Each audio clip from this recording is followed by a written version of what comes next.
जागा वाटपावर 10 दिवसात निर्णय होईल। शरद पवारांची पत्रकार परिषदेत माहिती। आरक्षणावरून उगाच तणाव वाढवायचं कारण नाही, पवारांचं प्रतिपादन।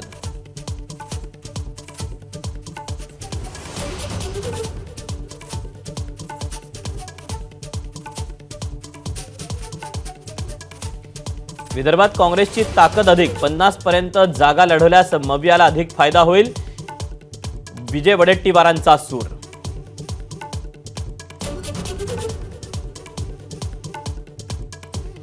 चोवीस तास शिल्लक असताना सिनेट निवडणूक रद्द करणाऱ्यांना कोर्टाची चपराक, राऊतांचा हल्लाबोल। तर विद्यापीठातील काही जण कोर्टात जाऊन निवडणुकीवर स्थगिती मिळवण्याच्या प्रयत्नात, राऊतांचा आरोप।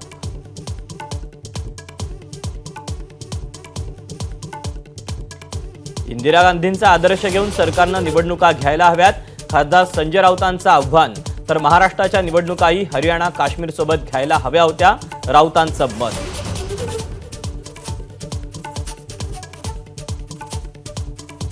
विधानसभा निवडणुकीच्या तयारीचा आढावा घेण्यासाठी केंद्रीय निवडणूक आयोग 3 दिवसांच्या महाराष्ट्र दौऱ्यावर। तर निवडणूक आयोग अधिकाऱ्यांच्या दौऱ्यावरून विरोधकांचा सरकारवर हल्लाबोल।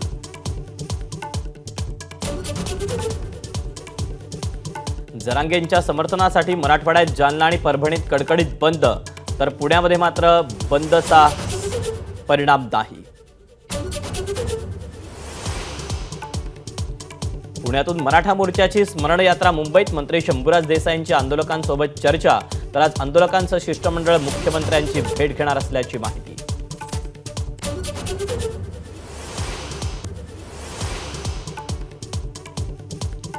पंतप्रधान नरेंद्र मोदी न्यूयॉर्कमध्ये दाखल, काल वॉशिंग्टनमध्ये अध्यक्ष जो बायडन यांच्याशी चर्चा। तर क्वॅडची पुढची परिषद भारतात होणार।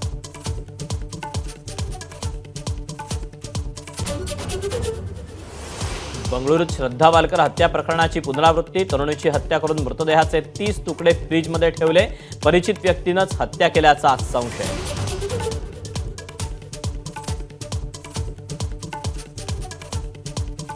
चेन्नई टेस्टमध्ये भारत विजयाच्या मार्गावर, आज अश्विन आणि जाडेजानं घेतले एक बळी। बांगलादेशच्या आतापर्यंत 6 बाद 214 धावा।